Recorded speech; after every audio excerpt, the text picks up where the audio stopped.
నేను అవినీతి పరుణని ఒక్క నిమిషం, వాడెవడో దివానగాడు మాట్లాడి ఒప్పుకుంటా. నువ్వు విలేకరివే కదా, నీకు దేవుడు ఇచ్చిండే కదా కొంత. మరి నువ్వు చెప్పరాదు నేను అవినీతి పరుణ కబ్జాదారున్నాను? నీ దగ్గర ఏమైనా చెప్పరాదు? నీ దగ్గర ఏమైనా ఎవిడెన్స్ ఉంటే చెప్పరాదు? మరి ఎందుకు మాట్లాడుతున్నావు? అరే అట్లా కాదయ్యా, నువ్వు కూడా 30 ఏళ్ళ నుంచి నాతో పాటు నిన్ను చూస్తున్నా, నువ్వు నన్ను చూస్తున్నా, నేను నిన్ను చూస్తున్నా.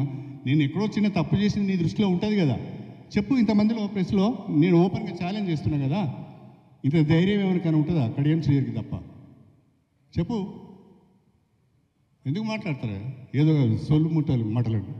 ఏదైతే దేవునూరు అటవీ భూముల పక్కన ఆ దేవునూరులో నీవు దొంగతనంగా నీ బినామీ పేరు మీద నీవు భూములు కొన్నవా లేదా?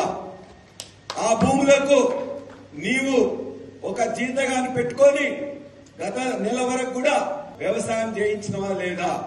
రోజు నీ అల్లుడు అక్కడికి వచ్చి నువ్వు నీ అల్లుడు నీ కుటుంబం వచ్చి చూసుకుంటున్నావా లేదా? దాని పక్కనే ఉండే ముప్పారంలో, అదే అడవి భూముల పక్కనున్న ముప్పారంలో నీవు మళ్ళొక 24 ఎకరాలు నెలన్నర కింద మళ్ళా బినామీ పేరు మీద కొన్నవా లేదా? ఆ కొనడానికి నీ అల్లుడు మీ కుటుంబ సభ్యులు వచ్చిందా లేదా? దాని పక్కనే ఉన్న రోడ్లు కొత్తగా నువ్వు వేయించుకోవడానికి పక్కనలతో మంతనాలు చేసి బెదిరించినవా లేదా? నీకు ఇవన్నిటికీ నిజంగా సమాధానం తెలిసి కూడా నువ్వు అబద్ధాలు చెప్తున్నావు. నువ్వు నాకు చిమ్ము నెత్తు లేదని చెప్పి మాట్లాడతావా?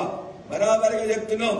ఇవాళ నీవు ఒక పార్టీ తర్వాత ఒక పార్టీ, ఒక పార్టీ తర్వాత ఒక పార్టీ మారుతూ ఇటువంటి పిచ్చి పనులు చేసుకుంటూ మొత్తం కూడా నీ ఆంధ్ర అల్లులతో ఇక్కడ దోపిడీ చేపిస్తూ మేమిచ్చిన గులాబీ విజయాన్ని ఇలా వాళ్ళకి తాకట్టు పెట్టుకొని భూములను గుంజుకున్నామని చేస్తూ నాకు చిమ్ము నెత్తు లేదని చెప్పి మాట్లాడతావా?